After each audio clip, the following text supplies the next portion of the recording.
What are the best builds for these heroes? I've taken Marth, Maria, and Caeda, and I've spent about 12 hours doing sims and every other kind of testing on these to get you the optimal builds. Let's talk about all of them, but first, I would like to know which one of these is your favorite. Not necessarily who you're gonna pick, but which of these units do you like to use the best? First up is Legendary Marth, and let me be frank, in 2024, this is still a good refine. There are a lot of great things in here. You've got bonus doubler and unity and a sweep and tons of stats and buffs, and this is all good. Now, we need some tweaking in order to make him more usable in this era, and we'll talk about that. There's mainly two different ways you can go, and I've got them right here. The first is the Arena Nuke, and if you have this unit already merged up, I think this is the way to go. What I'm showing here is if you're using this unit as a bonus unit. Just know that if he works as a bonus unit this way, he'll also work as a merge project as well. I will say that 754 score, that is not including the distant counter. I do like the extra stats on him, and assuming you have that melee distant counter seal on someone else, this is the way to go. If you need a max score though, obviously the distant counter seal. Now, the Omni Tank way is the other thing you can do, and there are a lot of tools that you can get for this unit right now. We're gonna get into those. This is probably my favorite build that I've gone through, and we'll talk about why right now. So understand that with Lagu's Friend 4 and Godlike Reflexes and Divine Vein Stone, you have a lot of DR going into this unit. There are a lot of really nice things that are happening here. The results are mixed though, and this speaks more to the fact that it is a little bit hard to be an Omni Tank right now. We talk a lot about Ike and how he's made the Omni Tanks easier, but the fact is that unit is stacked. But this is still usable. The biggest problem you're going to have is that Leon matchup right there, and that's going to be a common one that you're going to see. The res stacking on this unit can't quite get up to the level to counter Leon, unless of course you bring some sort of debuffs or sabotage or something like that, which you can do in light season because, you know, there's no Freyr. So I keep that in mind. That's something that you can get done on this. Also remember though, Micaiah is also out there, and she can get rid of those debuffs as well. Still, this is respectable. Survives Nurgle, goes up against a green just fine because we are just stacked with the Divine Vein Stone. Does struggle with Robin. Ultimately, what you end up with is kind of a middle of the road Omni Tank here, which of course is not bad for getting something from Formas. Getting a usable Omni Tank is still good. It just depends on if this is something you need in your barracks. You'll notice this defense team is set up like just the standard Cav line in light season, so keep that in mind. Another option here is if you wanted to unity stack, that is something you could do with Marth, but as PM1 has pointed out many times, ploys are everywhere. To me, this is the more interesting of the builds, and the fact is you probably have an Omni Tank that's working in your barracks right now. But if you are on the legendary bonus unit rotation for Arena, this is very viable. Keep in mind that I've got the dual skill there. A lot of you have dual 4 just sitting around because you can't figure out who to put that on, but this is a viable candidate for that because it increases his score significantly. So you're probably wondering what in the world I've done here, and I've added visible buffs because they're pretty cheap in Arena, but then I've taken this unit and pretended that we have a duo Crom. A lot of you have this unit, and that means we can do the unity stacking and the extra cooldown, and I've also looked at this as if he's running with bonus stats. So this is very similar to if you had a +10, this is just at a +1. And the results are really convincing. Corrin going down is really no surprise. Unfortunately, that unit is just not great. Myrrh being the highest scoring unit in the game right now is everywhere, and he easily takes her out. Byleth was the one that surprised me. And now here's the thing you want to pay attention to. If you don't have Crom, so you're taking away that extra cooldown and you're taking away the unity stacking, then you don't get the Byleth win, but you do get the Corrin and Myrrh win, which is nice. And you're going to be able to take out Legendary Female Alir as well, and a lot of other units. Those are the two significant ones I found, was Edelgard and Byleth. And Edelgard is just stacked and is going to be very, very difficult for this unit to take out. But everyone else is going to be handled pretty well by this unit. Just know that, again, the ultra bulky Byleths aren't going to be available to destroy unless you do have a duochrome. If you're looking at the skills, you notice I didn't use Binding Shield 2 at all. And it's a decent B skill and something you can get by with, but you put them up against something like Legu's Friend 4 or even Assassin's Strike and Potent 4, and those do better from a simulation standpoint and from a practical standpoint as well. As far as the Omni Tank build, we went over it, but I really like D bonus doubler. I wish it was available on more than just infantry units, but obviously Marth can take advantage. Now, this is a neat build with Legu's Friend 4, but you saw that still makes him a middle-of-the-road Omni Tank, so keep that in mind. The two I have here, the Arena bonus and the Grab Bag, they have some different things going on. For the Unity stacking, obviously the attack speed Unity is very nice. The thing I want to point out here is the difference between Assassin's Strike and Potent 4. There really is no difference in performance. The reason I went with Potent 4 is because it's charging your special, and that is something that is very handy in Arena and a little bit harder to do than in the other modes. So being able to take out a unit and have your special charged more than it would have been is handy. The other thing I just wanted to point out is for the Arena build, definitely bonus doubler 4 as opposed to distant bonus doubler, and inside attack speed is fantastic. Remember, inside attack speed is only in the player phase. Overall, this is a solid unit, and if you're asking me what I would go for, it's definitely the Arena bonus build here. Keep in mind, you guys have an Omni Tank that's working for you right now. If this is your favorite, then by all means, Legu's Friend 4 it up and have fun. But for the rest of us, I think this is going to be a more useful build for you. Next, we have Fallen Maria, and I'm kind of torn on this unit. This unit has a good base kit, as you can see. You could probably roll with your +1 Maria right now without getting her upgraded, but there are some additional things you can do. The biggest thing this is going to offer you, though, is that miracle status that is so fantastic. The problem with that right now is where they're adding most of their bulk for enemy phase is in Omni Tanks, and not so much saviors. For Omni Tanks, it is much harder to get that one unit within 2 spaces, especially right now. They have given us so much range, and one of the ways you deal with Omni Tanks is you just go all the way around them and take out whatever units they have behind them. Being within 2 spaces makes that easier. So if saviors come back, which we all know they will, Maria's stock goes up again. Just keep that in mind. Fatal Smoke is more popular than ever, though. So that is a thing that you will have to deal with. It's one of the main ways you deal with Emblem Ike. So I've got 3 different use cases, and be careful with these. Let me explain here. The first is AR defense, and I really think this is probably what you're going to be looking for when you get skills for this unit. I've got this unit res stacking with ploys and sabotage being something they can use, and I also have Glitter of Light, which I like a lot because it has that whole flash status that it can put on the enemy team. Even though we're seeing a lot of NCD on the main tanks, just understand that that doesn't mean that Glitter of Light is bad. Flash status is still very, very good. But this unit is interesting in a rally trap configuration, or even just in trying to keep your saviors alive while all of the crazy melee and ranged nukes come after you.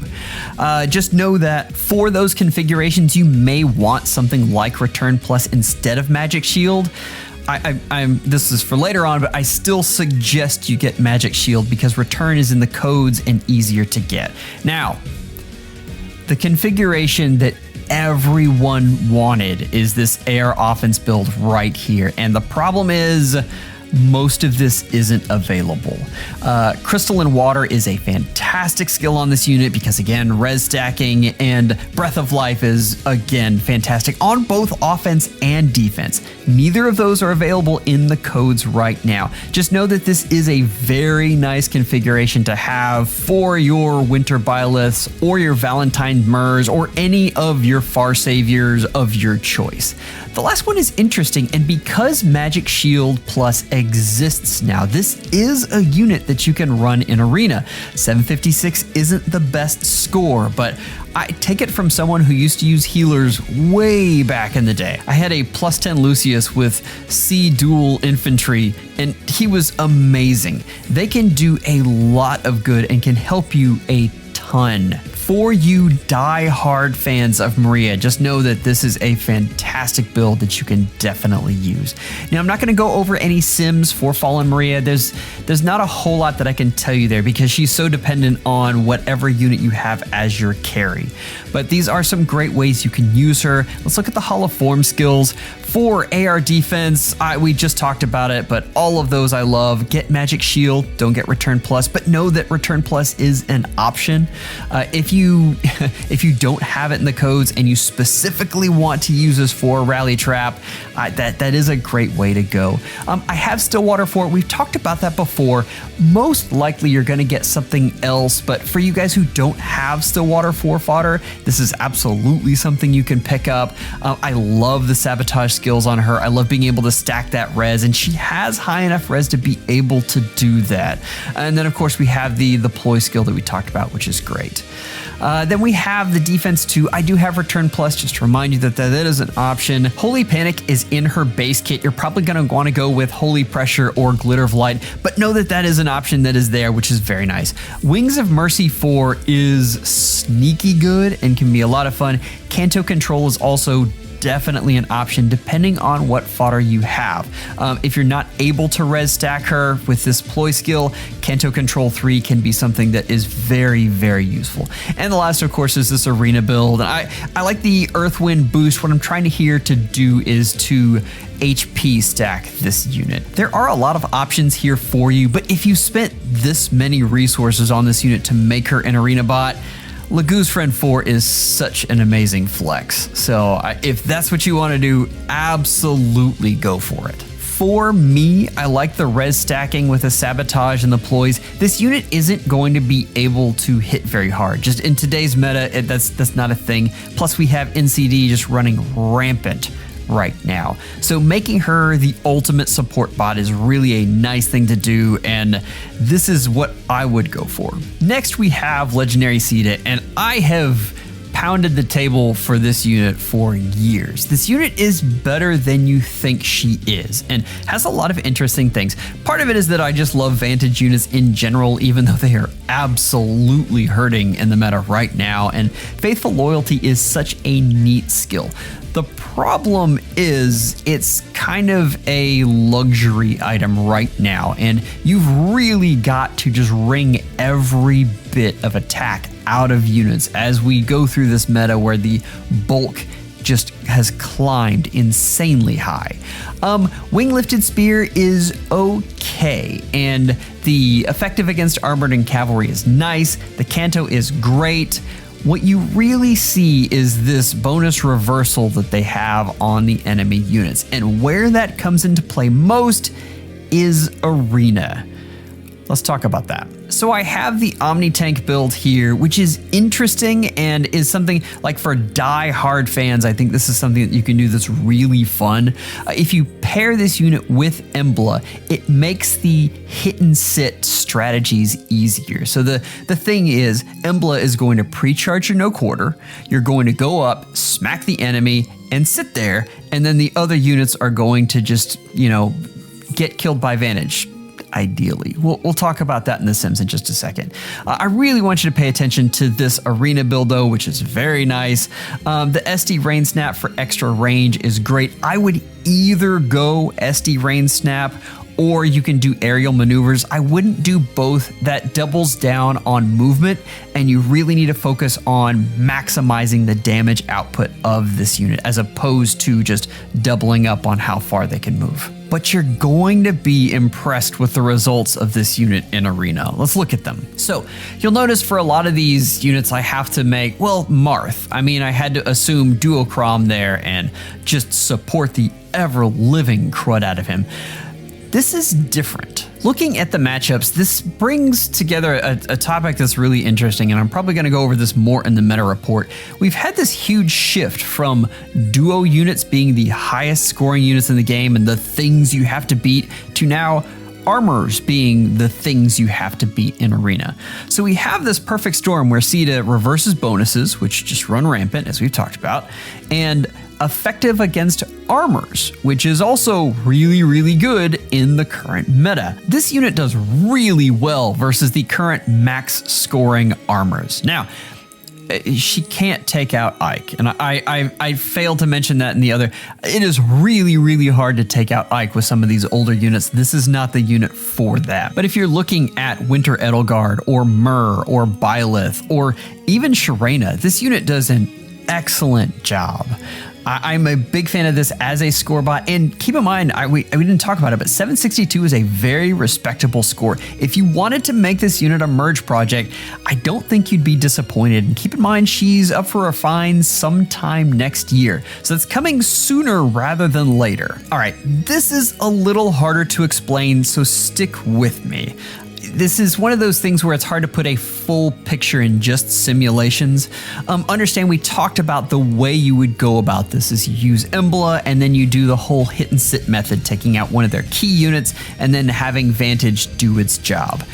The problem, and the reason I have Nurgle way up there at top and have him in red, even though technically Caeda won this, Nurgle is going to take every bonus away from Caeda once he hits or once anyone else who has that Essence Drain effect. And it's going to wreck your Caeda. Nurgle is very common, so this is an issue. Looking at the others though, I mean, surviving a green is not great with 1 HP, and that's of course because of Blazing Wind. But I mean, Leon, she does just fine, and Robin, she does just fine against this. So this is an interesting tech option for you die-hard fans. Again, keep in mind, this is line or block of units. This unit comes up, takes out the main offender. I mean, if you can get to Nurgle, that's fine, but normally he's a little bit buried. More likely it would be a green or a Leon, and then being able to just survive the wave of other units as they crash against you. I mean, that's key Vantage, right? That is the way that strategy is supposed to work, and this unit can run that. Just in today's meta, it's more of a tech option. You see units like Ike. Emblem Ike is on defense a lot, and he will just absolutely end Caeda, Vantage or no. It's also really important to note that this matchup with Leon was only possible because I res stacked the crap out of her and I debuffed Leon. That's only usable in light season and only if they don't have Micaiah. Like, that's a lot of ifs. Vantage has always been like that though. It's always been a niche strategy because there are definite hard counters. I mean, if you have a Hardy Bearing Seal, then suddenly the strategy is just over, right? It's still a neat one to run. So we talked about the Omni Tank build just now, but no quarter is essential. I do still like Attack Speed Prime 4, even though there are more and more ways to take that away. This unit in particular needs to really stack attack as much as she possibly can. There's a possibility you can do Distant Ferocity, but that isn't as much attack as Attack Speed Prime, and you are trying to cram as much as you possibly can out of this unit. Deadly Miasma is neat, and probably for this Omni's Tank strategy is the best you're going to get. For the Arena build, you've got a Distant Attack Speed Solo is nice. It's not my favorite. What I was struggling with is there aren't a lot of dual phase attack speed things you can give flyers and calves right now. I imagine that will change, and there's some interesting things they are doing right now, so we'll see how that expands. But I mean, Distant Attack Speed Solo is nice because it's dual phase. Same with Attack Speed Prime 4. It's excellent for that. Aerial Maneuvers is great. We talked about it, but Aerial Maneuvers or SD Rain Snap, probably not both of them. Soaring Guidance for the Arena support build is excellent. That is something that's very nice to have. And as far as the Arena bonus build, I mean, we just looked at it, but Flared Sparrow, Flow Desperation is an excellent skill on her. And then that SD rain snap. If you're asking me my favorite, it's definitely this arena build. This is the mode that she shines in. I think she is an excellent arena unit even to this day, and is probably only going to get better as she gets her refine and new skills come out. I like this unit. Okay, it's time for some real talk, and I put these up to kind of help you budget your Formas because I know they aren't infinite. I mean, we get basically 1 a quarter. If you are on the legendary bonus unit carousel, these are 2 very good pickups. And if they're your favorites, they're very good pickups. We have some interesting things coming in July, though, with Duma and Milla. And then Legendary Sigurd and Legendary Silaf are both excellent. And then in November, we have Legendary Elowood. These are all subject to change, but there's some really enticing things in here. So make sure you know what's coming. All of this comes from Mina. I am going to put the link to her website in the description. Go check her out. Amazing work. I've done a ton of work recently on supportive units. If you'd like to know more information about refreshers and which ones you should pick, I just put out a video. I had a lot of fun doing it. It was a lot of work. Members, you are amazing and help me do all of these crazy things like spend 12 hours on a Formas video. Take care and schedule an appointment with your FEHologist real soon.